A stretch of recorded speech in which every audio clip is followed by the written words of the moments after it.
Chapter 1. The Warmth of the Hearth, When the World Forgot Its Chains. Have you ever felt, in the middle of a crowded room, a solitude so vast it could swallow oceans? A peculiar loneliness that has nothing to do with being alone and everything to do with feeling disconnected. From the work of your hands, from the person next to you, even from some quiet, essential part of yourself, as if you are a guest in your own life, watching it through a pane of thick, clouded glass. What if I told you that feeling has a name given to it by an old man with a thunderous beard and a prophet's weary eyes, who saw this peculiar modern loneliness taking root in the soul of the world over a century ago? He called it alienation. And what if that feeling isn't a flaw in you, but a whisper of a world out of joint? A world that has traded the warmth of the hearth for the cold efficiency of the machine.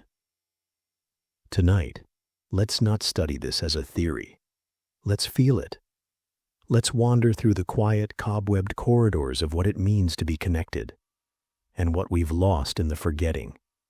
Imagine, if you will, a shoemaker. Not in a factory, but in a small workshop, the air rich with the scent of leather and beeswax. His hands are old maps of his trade, calloused and stained, but they know the material with an intimacy that is almost a conversation. He selects the hide, feels its grain, its potential. He cuts, he stitches, he shapes. He sees a pair of boots take form under his fingers, and when he is done, he places them on the shelf. Later, a farmer comes in, his face weathered from a life spent in dialogue with the soil. He needs good boots. He tries them on, feels the support, nods with a craftsman's appreciation for another's craft. He pays the shoemaker, and with that payment, the shoemaker buys bread from the baker, whose hands are dusted with flour, and meat from the butcher, who knows every cut. There is a circle here, a tangible, visible loop of creation and exchange. The shoemaker sees himself in his work, and he sees his work in the life of his community. His labor is not just a task, it is a thread in the fabric of a shared existence. It is a conversation. Now, let that image fade, like a photograph left in the sun, and step with me into the fluorescent hum of the present. Perhaps you sit at a screen, your fingers dancing on keys, moving abstract symbols from one digital box to another. You work. You work hard. You are, by any measure, productive. But at the end of the day, what have you made? What tangible piece of your spirit have you left in the world? Can you point to it? Can you hold it? For so many of us, our labor is a ghost. It is a report filed, a code committed, a service rendered, a transaction processed. It vanishes into the vast, invisible machinery of something so large we can never see our part in it. We are paid, but that pay is abstract too. It is numbers in an account, a swipe of a card that severs the last remaining thread between the effort we expended and the life it sustains. We swipe the card for a loaf of bread, but we do not know the baker. The baker does not know the coder. The circle is broken. We are all isolated together. This is the alienation he spoke of. It is not merely being bored at work. It is a fundamental disconnection on 4 profound levels. We are alienated from the product of our labor. It belongs to another. It is taken from us, and we have no say in its fate. We are alienated from the ACT of production. The work itself is not a fulfillment of our creative potential, but a mere means to an end, a daily surrender of 8 hours or more of our one precious life to a task that often feels meaningless. We are alienated from our species being, from that deep human essence to create, to shape our world, to see ourselves reflected in it. And most painfully, we are alienated from each other. the work becomes a competition, a race. Our colleagues are not comrades in a shared creative endeavor. They are rivals for status, for security, for scraps of recognition. We are taught to see each other not as fellow travelers, but as obstacles or assets. This is the coldness that seeps into the bone. This is the source of that lonely in a crowd feeling. It is the ghost of the shoemaker's warm, connected world, haunting the cold, efficient machine we've built in its place. But what happens to a soul that never learns this, that never recognizes this hollow feeling for what it is? It turns the loneliness inward. It assumes the fault is its own. It seeks to fill the void with the things the system is all too happy to provide. More consumption, more distraction, more noise. It tries to buy the connection it desperately craves. But you cannot purchase a sense of purpose. You cannot swipe a card for community. The void remains, a quiet hunger beneath the frantic activity of the day. And so we grow tired. Not just the tiredness of a body that needs rest, but the deep, soul-weary tiredness of a spirit that is not being fed, that is not seeing itself in the world, that is not in conversation with it. This is the true cost, the quiet, desperate fatigue of disconnection. So as you drift towards sleep, let your mind wander to your own hands. What have they made today? What have they truly touched, truly shaped? Think not with judgment, but with a gentle curiosity. And then let the image return. The shoemaker's workshop, the smell of leather, the satisfaction in a thing made well. It is not a call to quit your job and become an artisan. It is something simpler, quieter.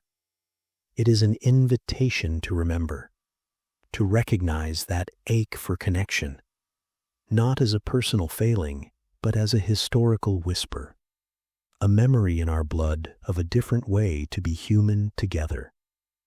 It is the dream of a world where our labor does not imprison our spirit, but sets it free, where we can look at the work of our hands or our minds and see not a ghost, but a reflection, and in that reflection find not loneliness, but a profound and quiet belonging. Let that be the first thing we release into the dream world tonight, the simple aching want for a hearth to call our own. And from the quiet of that forgotten workshop, a new question begins to form, not in words but in feeling, a question of weight, of inheritance. If the loneliness is not ours alone to carry, what else has been passed down to us through the centuries in the silent currency of struggle?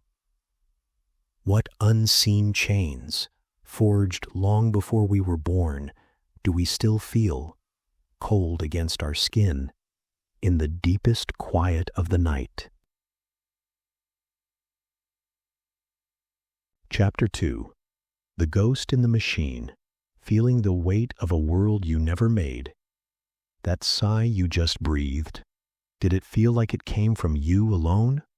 Or did it feel older, deeper, as if it had traveled a long way to find its way out of your lungs? We often feel that the challenges of our lives are ours and ours alone.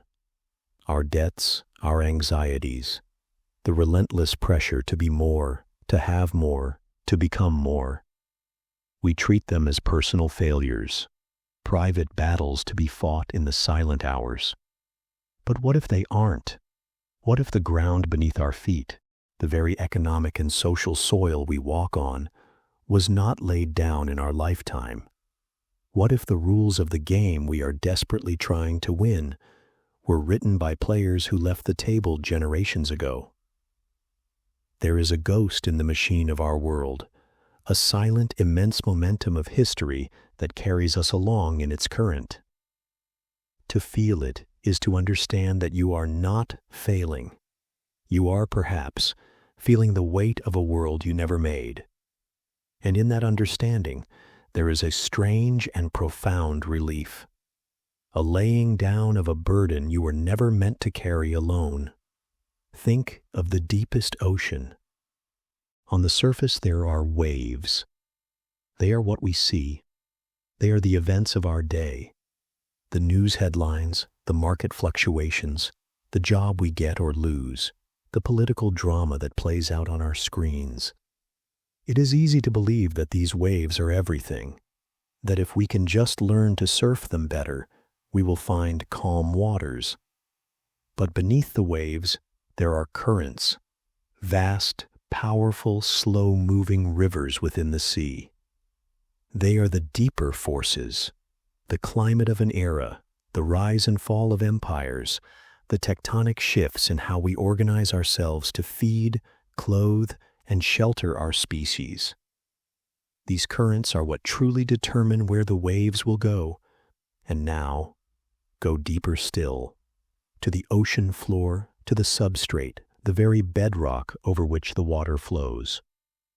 This is what our old thinker called the base, the economic foundation of society.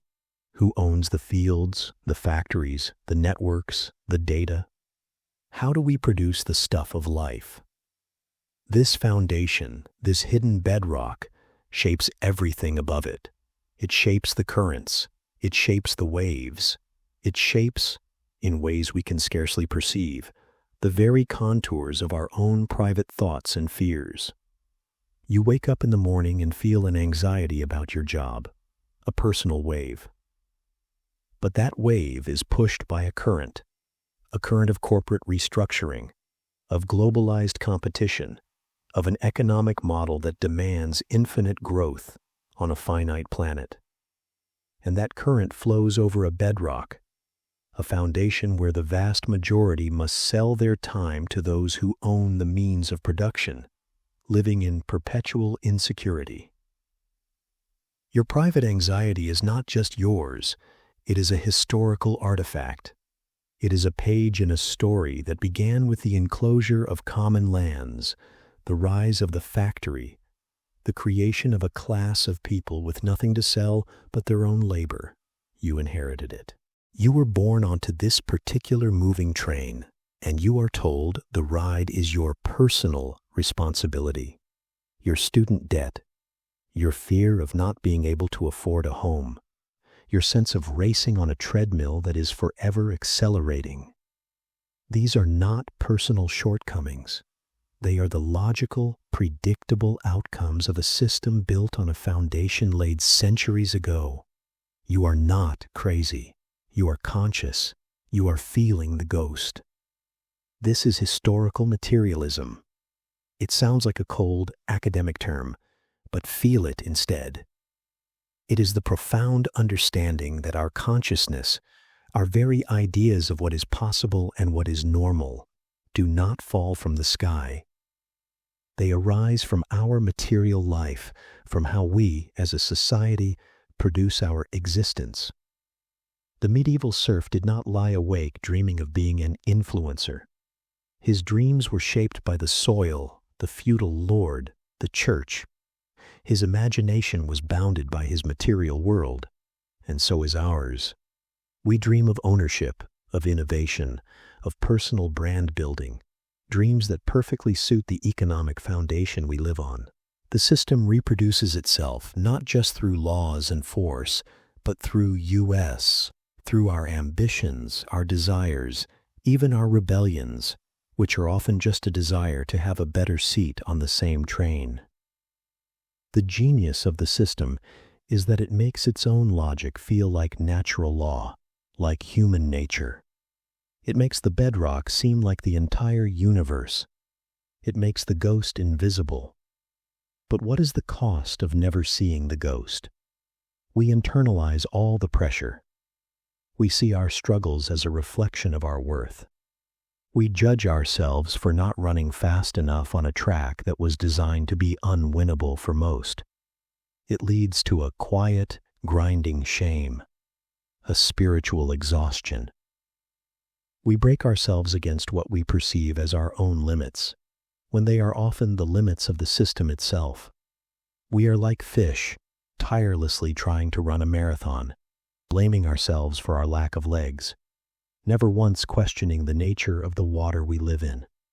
It is a profound and tragic misdirection of our energy, our spirit, our love. So tonight, as you lie here in the dark, I want you to try something. Feel the weight of the day leaving your body. And as it goes, imagine that you are also letting go of a weight that is not yours. The weight of centuries of economic history. The pressure of a game whose rules were written long before you. You do not have to carry it. Simply acknowledging the ghost is enough to loosen its grip. It is the first, quiet act of liberation. To see the chains is to begin to feel their coldness. And in that feeling, a new question is born. Not of how to better wear them, but of what a key might look like. What if the world could be remade, not with violence or fury, but with a new dream, a dream so quiet, so patient, it has been growing beneath the snow of centuries, waiting for its season to bloom. Chapter 3. The seed beneath the snow, dreaming of the garden yet to come. We have felt the loneliness of disconnection. We have felt the weight of history. And now, we come to the softest part, the most quiet, the most vulnerable, the most hopeful. For to identify a ghost is to begin to dispel it. To feel a chain is to imagine it breaking. What comes after? What does the dream of a world without these ancient invisible hierarchies actually feel like? Not as a political blueprint, not as a manifesto to be argued over, but as a feeling, a sensation in the human soul. We are so conditioned to believe that competition, selfishness, and hierarchy are the only possible engines of humanity, that the alternative seems like a fairy tale, a childish fantasy. But what if the fantasy is the belief that the current system can go on forever? What if the truly realistic dream is the oldest one we have, the dream of the garden, of a world not based on taking, but on sharing, not on having, but on being? This is not a call to action, it is a call to imagination. For before anything can be built in the world, it must first be dreamed. And the dream has been there all along, a seed beneath the snow, waiting for the thaw. Marx called it communism, a word now heavy with a century of baggage, failed states, red flags, Cold War fear. Strip all of that away. Forget the isms, forget the politics. Listen instead to the core of the idea, which is breathtakingly simple, and as ancient as the first human who shared a kill with the tribe so that all might eat. It is simply this: from each according to their ability, to each according to their need. Feel that sentence. Don't analyze it. Feel it. From each according to their ability.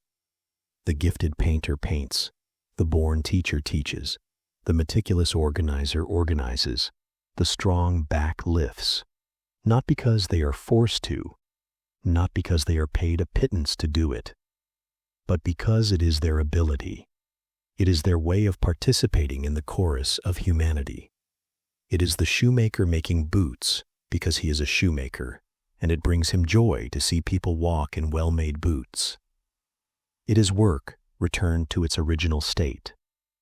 Not a curse, not a mere means to survival, but an expression of the self, a gift to the community. To each according to their need. The child needs to be educated. The sick person needs to be healed. The elderly need to be cared for. The hungry need to be fed. Not because they have earned it, not because they can afford it, but because they are human, and they have a need. It is the simplest, most profound recognition of our mutual belonging. It is the understanding that my survival is tied up with yours, that your pain is my pain, that we are a single organism. This is not a utopian fantasy. It is the default operating system of a family. A healthy family does not let a child go hungry because it hasn't earned its supper. It does not deny a grandparent medicine because they are no longer productive. We naturally operate on this principle in the circles we love. The dream is simply to extend the circle, to make the whole world a kind of family. Not a perfect one, but a functional one, a compassionate one. Imagine waking up in that world. The first thing you would feel is the absence of a certain kind of fear. The fear of falling, the fear of medical bankruptcy, the fear of homelessness, the fear of your children's future. That low, constant hum of existential dread that permeates our modern lives is gone. Silence. In its place, what? Perhaps a different kind of anxiety. The anxiety of freedom. The anxiety of meaning. What will I do with my time, now that I am not forced to sell it merely to exist? Who will I become when I am not defined by my job title or my bank account? This is a more terrifying, but also a more sacred anxiety. It is the anxiety of being truly human, of finding your ability and offering it, not because you must, but because you want to. The artist might paint, the gardener might garden, the storyteller might tell stories to children as the fire crackles. The work of maintaining the world, the necessary, less glamorous work, would be shared, rotated, because it is all of our responsibility. We would work less, but our work would mean more. We would have less, perhaps, in the way of disposable things, but we would have infinitely more in the way of disposable time. Time for connection, for rest, for simply being. This is the seed beneath the snow. It is not a detailed 5-year plan. It is a direction, a longing, a gravitational pull towards a more gentle, more cooperative, more sane way of living together. It is the quiet hope that the lonely, anxious, exhausted feeling of modern life is not the final word on the human experiment, that another world is possible. You are already dreaming it. Every time you help a stranger for no reason, every time you share without expecting a return, every time you feel a pang of empathy for someone whose struggle is not your own, that is the seed stirring. That is the dream breathing. So as you cross now into sleep, let go of the world as it is. You have carried its weight long enough. For these few hours, allow yourself to dream of the world as it could be. A world where your value is not a price tag, where your labor is a song, not a shackle, where your community is a hearth, not a market.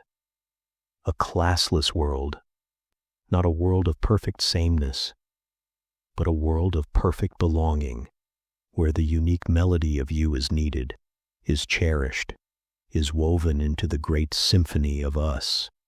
It is a dangerous dream, a beautiful dream, the oldest and most necessary dream in the world.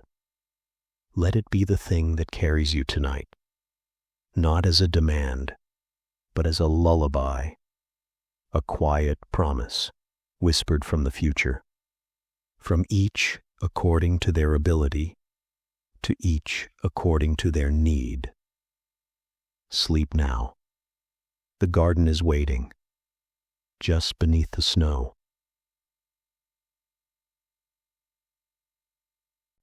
Chapter 4. The Silent Hum of the Workshop.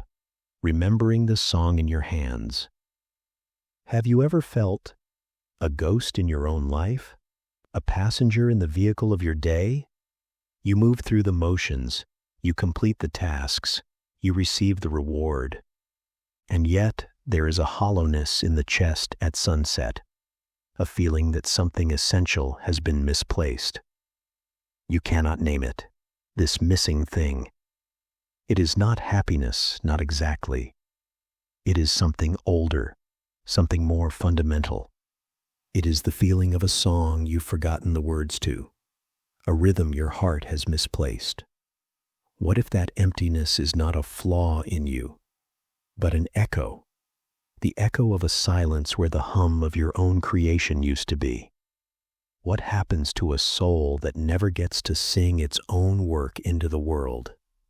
Imagine for a moment the feel of cool, damp clay under your palms, not as a hobby, not as a distraction on a weekend, but as the central fact of your day. You feel its weight, its potential. You feel the slight resistance as your thumbs press inward, and then the gentle give as the form begins to change. It obeys you, but it also speaks back. The clay has a will. It has cracks that must be smoothed, a thickness that must be pared down. Your entire mind, your entire focus is poured into the conversation between your intent and its reality. There is no separation between you and the work.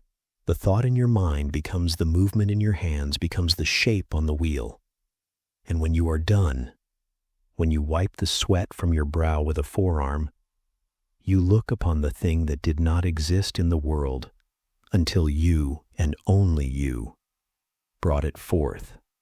The pot, the bowl, the vase. It is yours, not because you own it, but because you are inextricably linked to it. Your energy is baked into its very fired skin. This is what it is to be whole. This is the silent hum of the workshop, the song in your hands.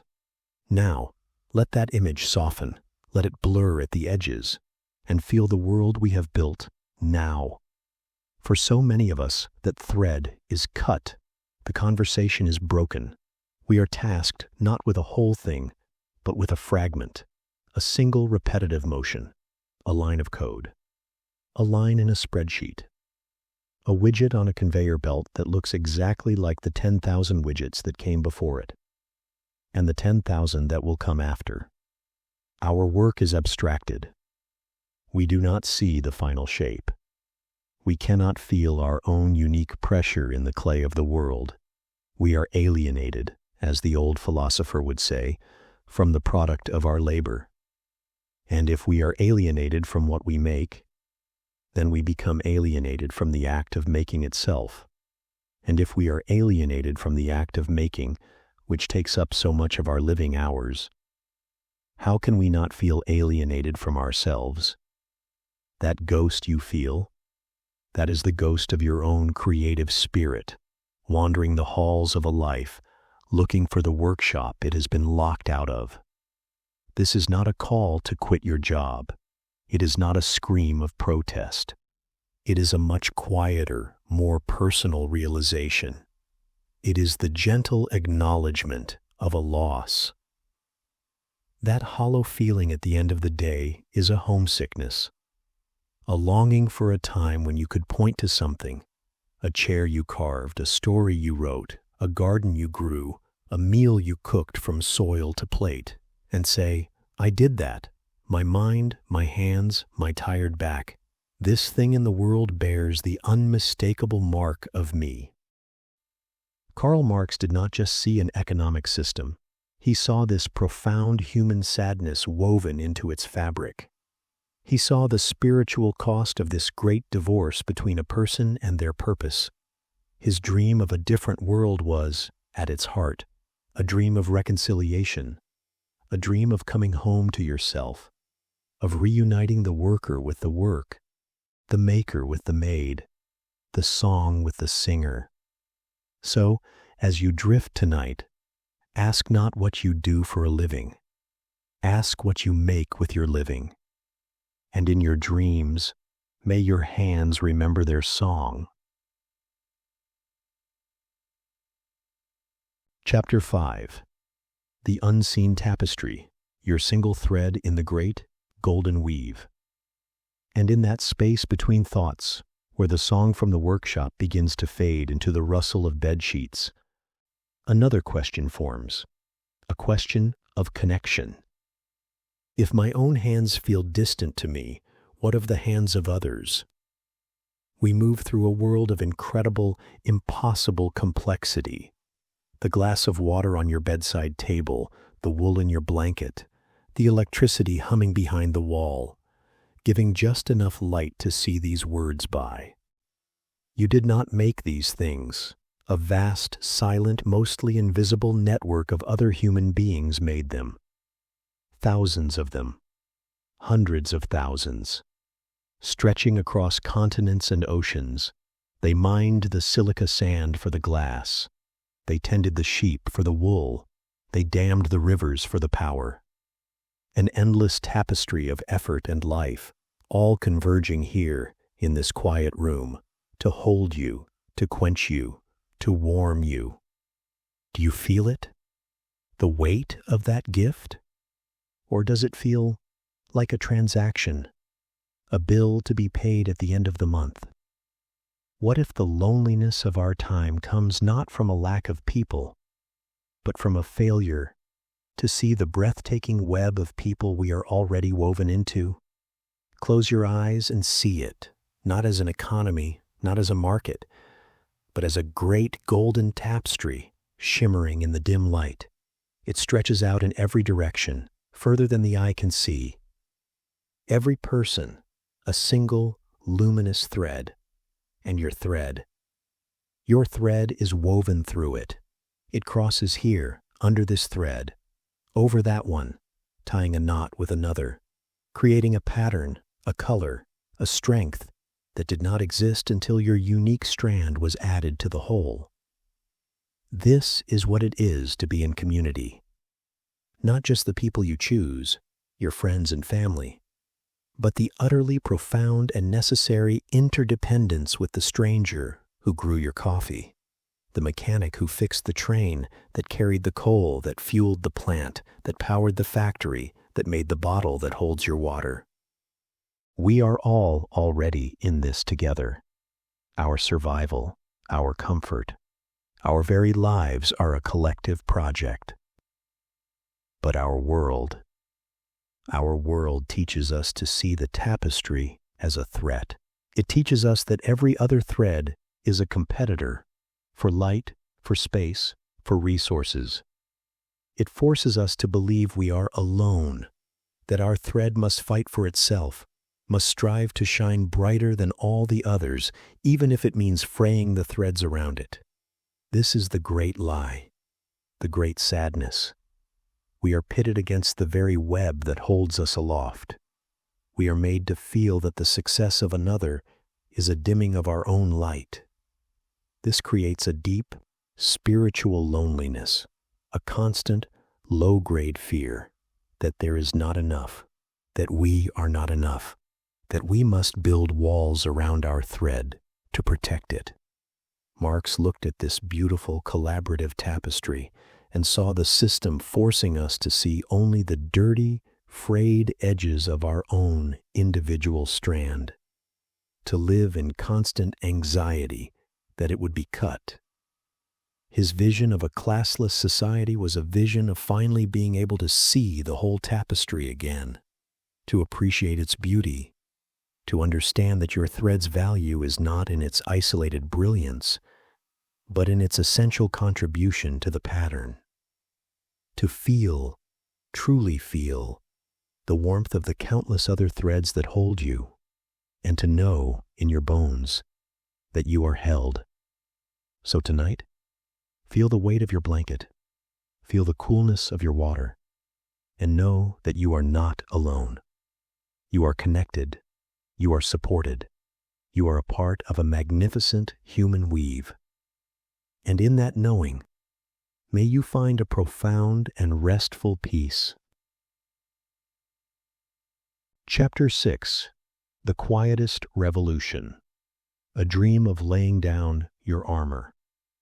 And from that feeling of connection, of being woven into a whole, a final tender thought emerges, the most peaceful thought of all. What if the greatest revolution is not about taking up arms, but about laying them down? Not about building a new wall, but about dismantling the fortress you have built around your own heart? We have spoken of the song in your hands, the thread in the tapestry.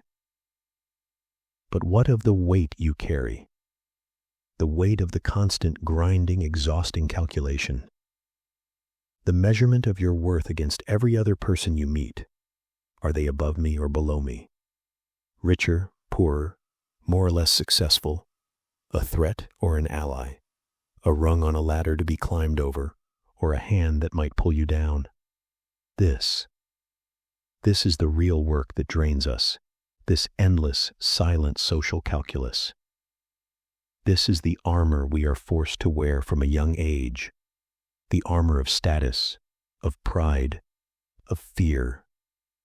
What if the dream of a world without classes is, at its very core, the dream of finally being allowed to take that heavy, cumbersome armor off, to feel the cool night air on your skin, not as a competitor or a striver or a failure, but simply as a person, breathing, alive, at rest. Imagine the sheer, breathtaking energy that is poured every single day into maintaining this hierarchy of being, the posturing, the self-promotion, the anxiety of keeping up, the fear of falling behind, the resentment of those above, the dismissal of those below. It is a war, a cold civil war that rages in every office, on every street, and most painfully, inside every mind. It is a war for a place on a mountain that grows ever steeper, ever more treacherous. And what is at the top? Emptiness, loneliness, the cold wind of an illusion. Because the mountain is not real, we built it, and we can choose to stop climbing. We can choose to step off. The classless world is not a world where everyone is forced to be equal in outcome.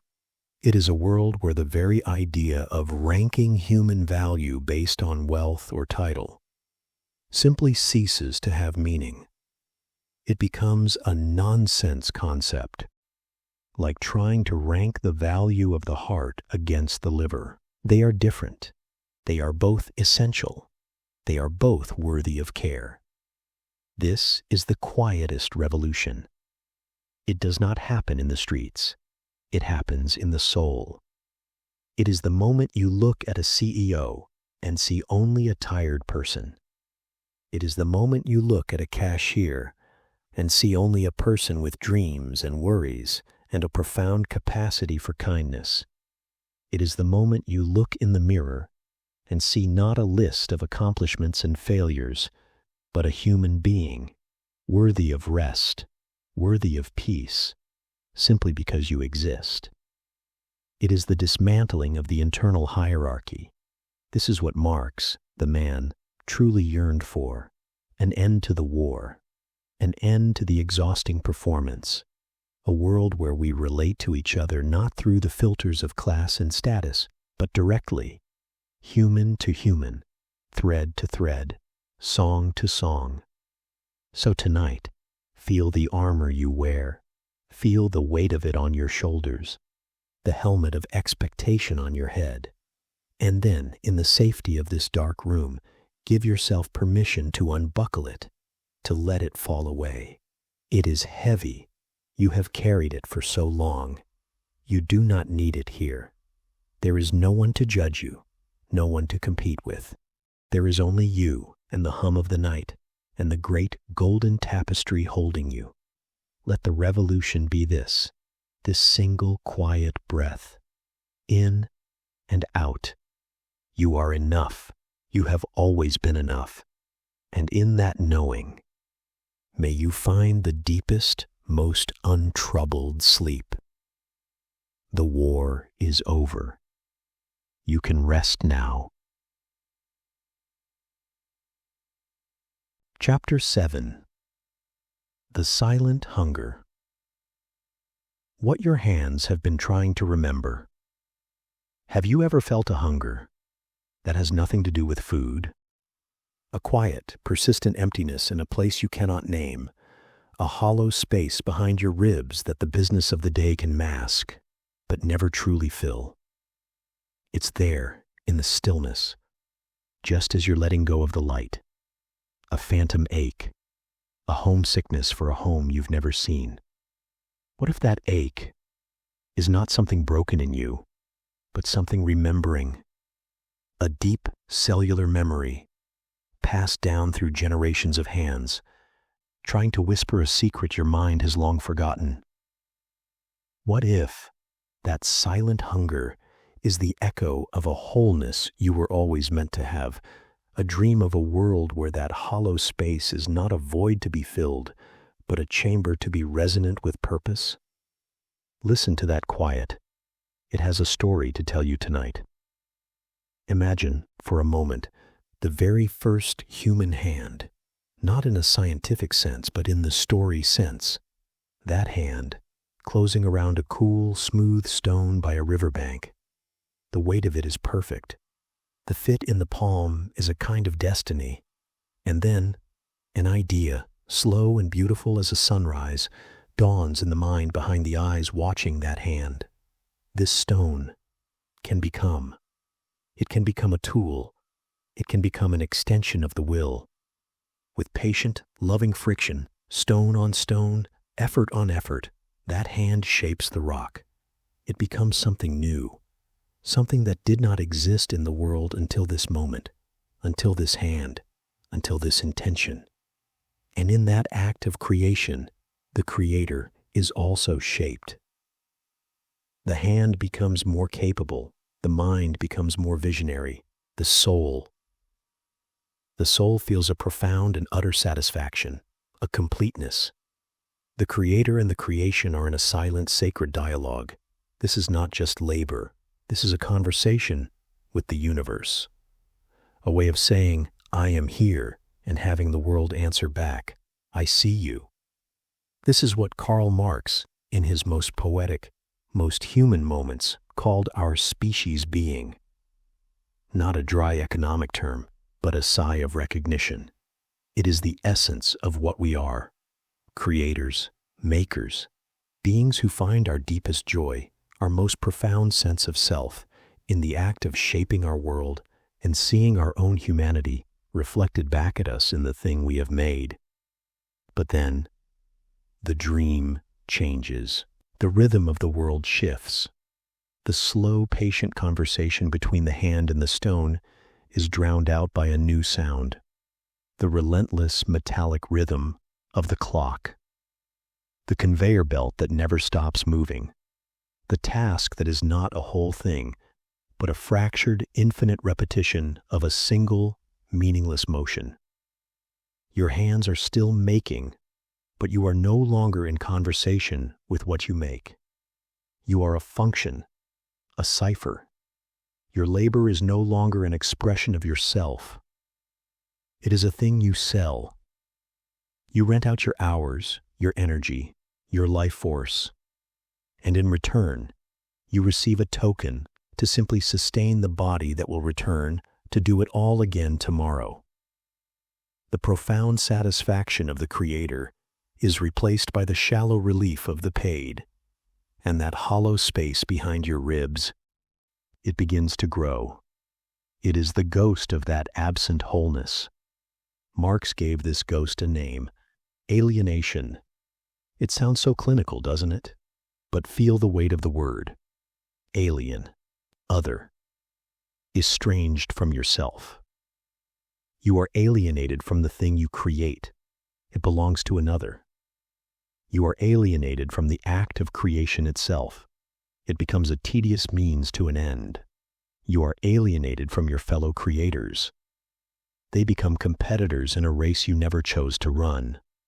And most painfully, you are alienated from that core part of you, your species being, your essential nature as a maker. Your hands are trying to remember the weight of that river stone. Your soul is trying to remember the song of that complete and satisfying act. The silent hunger is the memory of that conversation, still humming in your bones, wondering why the world has gone so quiet. This is not a failure of your spirit. It is the ache of a disenchanted world. So as you lie here in the quiet, pay attention to that gentle emptiness. Don't fear it. Don't try to fill it with the noise of tomorrow. It is not a void. It is a compass. It is the most ancient part of you, the maker, the creator, whispering up through the layers of time and worry, asking a simple, beautiful question. What would it feel like to live in a world where your daily life was once again a conversation? Where the work of your hands was an extension of your soul and not a separation from it? A world not of bosses and employees, but of collaborators, of fellow makers. A world where that silent hunger is finally, gently satisfied, because you are, at last, fully at home in your own life. Let that question be a soft blanket around your shoulders. You don't need the answer tonight. You only need to feel the truth of the question.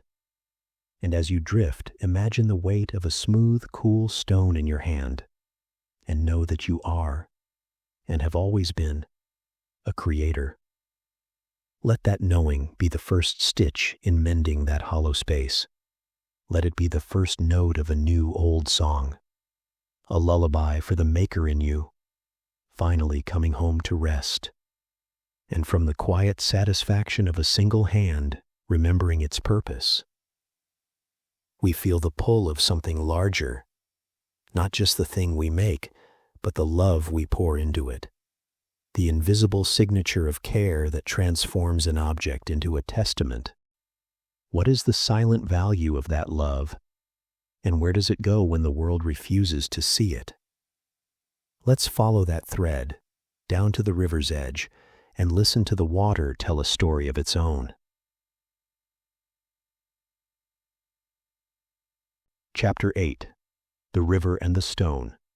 A lullaby for the thing you make. There is an old, old story that economists tell themselves to sleep at night. It's a story about a river. And on one bank of the river, there is a pile of ordinary stones. And on the other bank, a master stone carver sits. He is hungry. To eat, he must take a stone from the far bank, ferry it across the water, and with his skill, his patience, his vision, he transforms it. He carves it into a breathtaking owl, its feathers so detailed you expect it to preen, its eyes so wise you feel it knows you. This owl, this piece of art, is now worth 100 meals. The economists nod. The value, they say, was added in the crossing, in the labor. The market decides. A neat story, a simple story. But it is a story that forgets the love. It forgets the hum of concentration in the carver's chest. It forgets the blisters on his hands that are a map of his dedication. It forgets the moment he chose this particular stone because of a gray fleck that would become the owl's pupil. This silent, invisible investment of a human soul. What is the price of that? In our world, the answer is nothing. It is valueless. Because the only thing that matters in the story is the owl on the market table, not the love that made it. This, perhaps, is the deepest magic Karl Marx ever tried to unravel. Not the dry calculus of costs and wages, but the haunting mystery of how a world became so blind to the human poetry happening right in front of it. He called it the fetishism of commodities, a clunky, awkward phrase for a concept of devastating beauty. It simply means we see the thing, and we are utterly blind to the story it contains. The owl is just an owl. Its price is its only language. We cannot hear the river in its wings. We cannot feel the carver's tired satisfaction in the coolness of the stone. The commodity, the product for sale, becomes a magical object that obscures the entire world of human effort and emotion that brought it into being. We adore the thing and forget the person who dreamed it. Now, feel that in your own life. Think of the last thing you made. A meal, a spreadsheet, a repaired cabinet, a presentation, a garden. anything.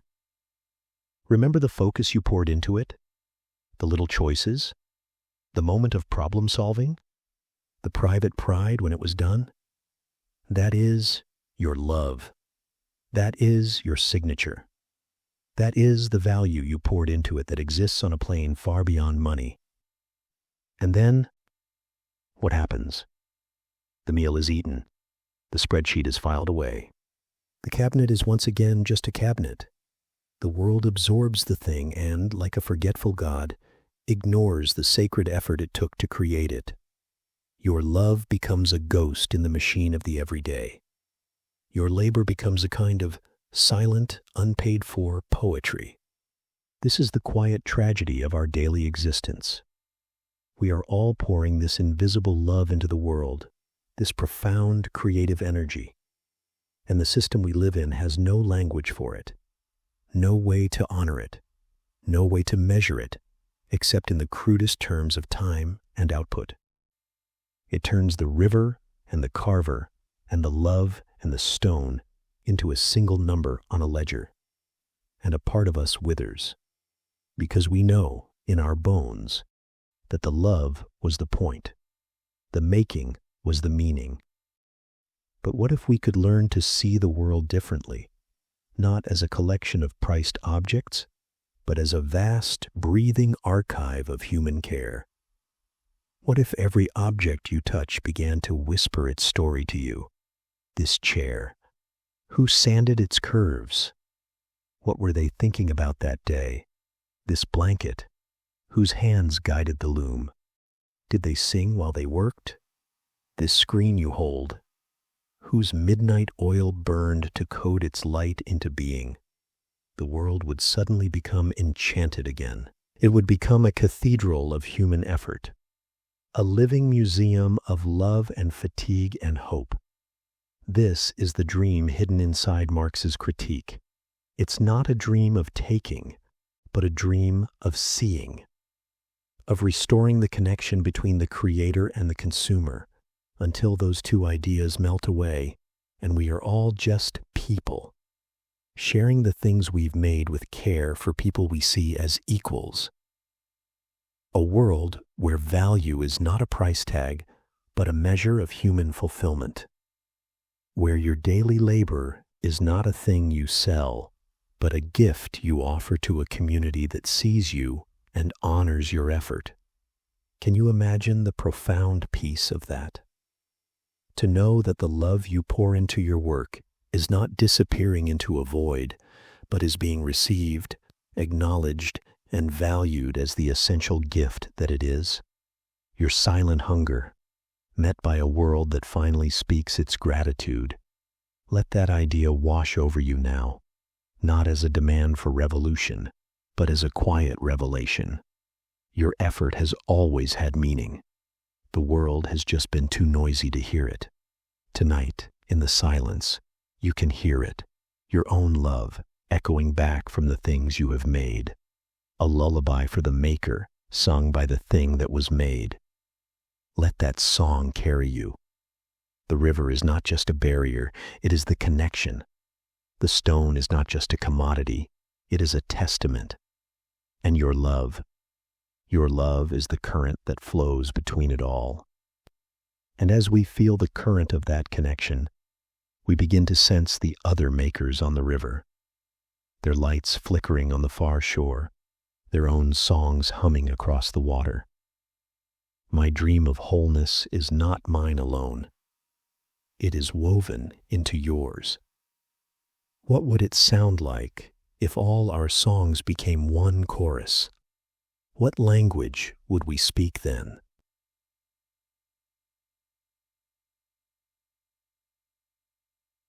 Chapter 9. The Constellation of Us. Dreaming in the first person plural. We spend our lives in the first person singular. I, my, me, my goals, my worries, my success, my failure, my debt, my quiet hunger. It is the grammar of our isolation, the syntax of a world that has told us we are alone in a competitive sea, that our survival, our happiness, is a solo project. It is exhausting, isn't it? this constant low-grade hum of self-concern, this weight of an entire world on a single set of shoulders. What if that is the dream, the illusion? And what if the truth, the deeper, older, more peaceful truth, is that the first-person singular is a lonely star believing it is the entire sky, when it is, and has always been, part of a constellation? What if the most radical, restful dream of Karl Marx was not an economic blueprint, but a shift in grammar, a move from the exhausting I to the graceful, liberated we? Think of the last time you felt truly part of a we, not a forced we of a corporate slogan or a sports team you half-heartedly support, but a real, genuine, effortless we.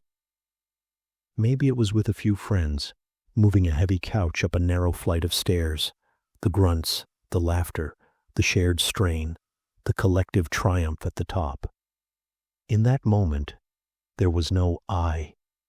There was only the task and the group. Your identity expanded to include the others.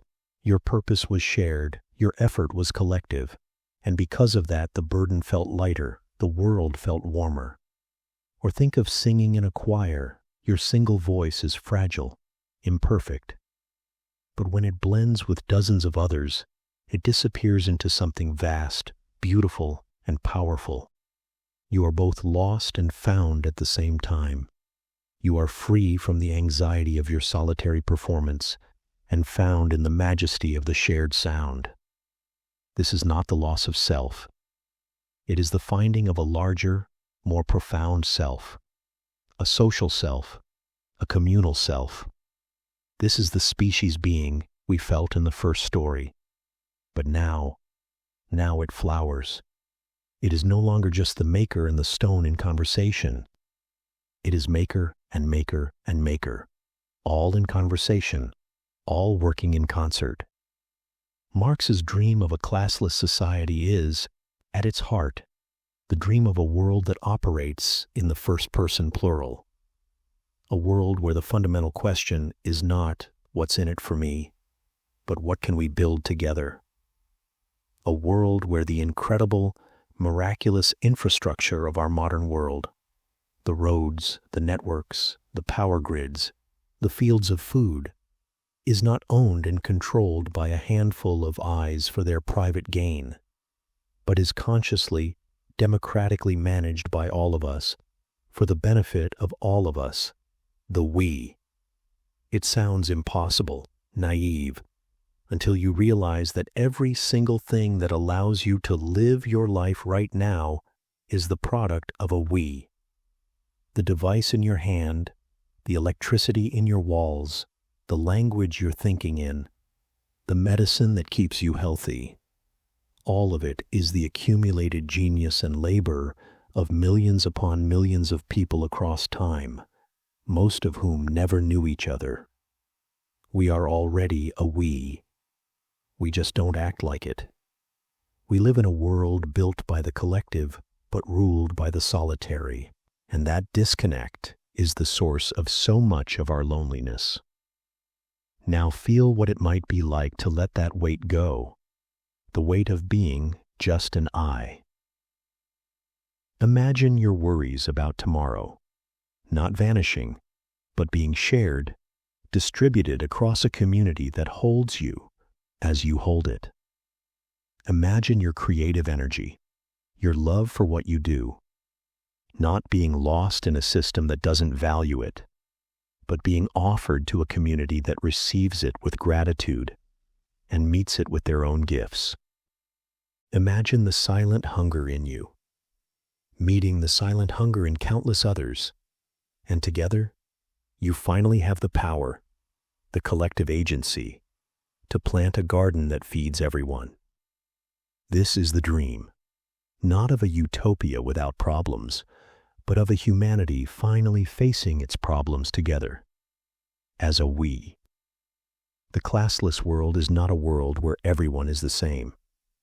It is a world where the artificial barriers that turn us against each other, the barriers of class, of wealth, of access, have dissolved, and we can finally see each other for what we are, collaborators in the grand, ongoing project of being human. Your value is not your bank account. It is your humanity, your contribution, your place in the constellation. So tonight, as you lie there at the edge of sleep, try on the grammar of we. Feel how it changes the shape of your thoughts. We are tired. We are dreaming. We are hoping for a better tomorrow. Feel the profound relief in it, the solidarity. You are not alone in this room.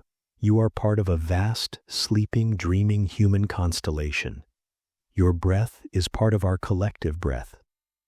Your hope is a thread in our collective dream. The quiet revolution is not fought in the streets. It is won in the heart, one person at a time, as we remember how to say we and truly mean it. Let that be the thought you take into the dark. You are a single, beautiful, essential star, but you are not alone. The sky is vast and it is full of light. We are all here together, and together we can rest. Chapter 10. The Unwritten Symphony. Your hands were meant to compose. Have you ever had the feeling, just as you're drifting towards the edge of sleep, that you were meant for a different kind of work? Not the work that fills your days, the tasks that are measured, counted, and traded, but a different kind of effort altogether. A feeling in your hands, a restlessness in your mind, as if they remember a rhythm they've never been taught. It's a quiet hum, a ghost of a melody. What if that feeling isn't a distraction? What if it's a memory?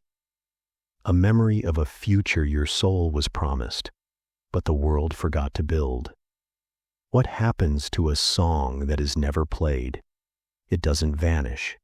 It becomes a quiet, persistent ache in the hands that never got to compose it. Imagine for a moment the very first tool. Not a spear for hunting or a knife for cutting. Before all that, imagine a smooth, heavy stone pulled from a riverbed, cool, solid, perfect in the palm of your hand. You don't know what it's for. Its purpose hasn't been invented yet. You simply hold it. You feel its weight, its balance, and perhaps you tap it gently against another stone. And there it is, a sound. A sharp, clear click that splits the silence of the world. And in that sound, something awakens. Not in the stone, but in you. That click is not just sound. It is a question, and it is an answer. It is the first note of a symphony that has no name. This feeling of making something for the sheer breathtaking joy of the making itself. This is what Karl Marx called our species being, our essential nature. To be human is to create, not to produce, to create. There is a universe of difference between the two, a chasm as wide and as deep as sleep itself. Production is what you do for someone else, to earn your keep in a world that has been pre-designed.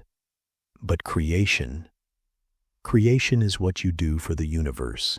It is your native language. It is the song you were born singing. But the world, in its busyness, in its relentless churn, has a way of separating the song from the singer. It asks for your hands, but it tells your soul to wait outside. It pays you for your time, but it charges you for your dreams. Your labor, that profound sacred capacity to shape the world, becomes a thing you rent out, a commodity. You package up your hours, your focus, the very strength in your fingers, and you hand them over in exchange for the right to exist. And the profound, spiritual act of creation is hollowed out. It becomes alienated labor, a beautiful, terrifying term. It means the work leaves you. It becomes a stranger to you. You build a beautiful table, but it is shipped to a home you will never see. You write a line of code that becomes part of a system you don't control. You care for a patient, but the healing is measured in bills and charts. The thing you made, the care you gave, it walks off into the world without you.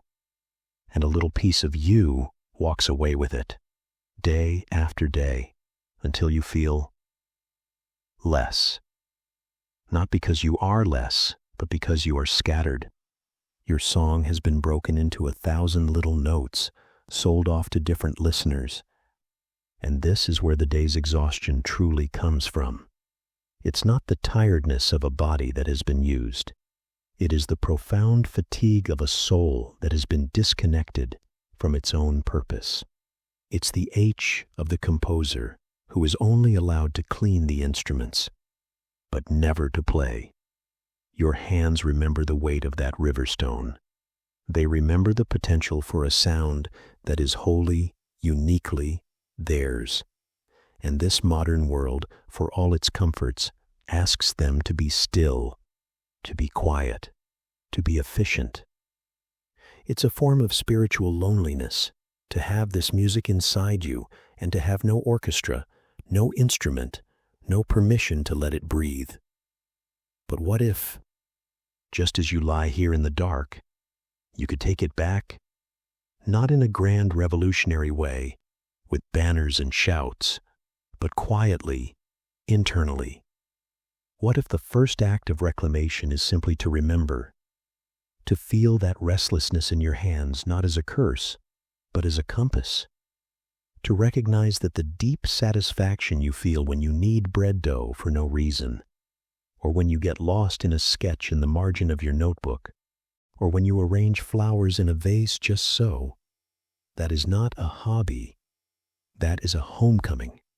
That is you, for a glorious, unmeasured moment, composing a single note of your own unwritten symphony.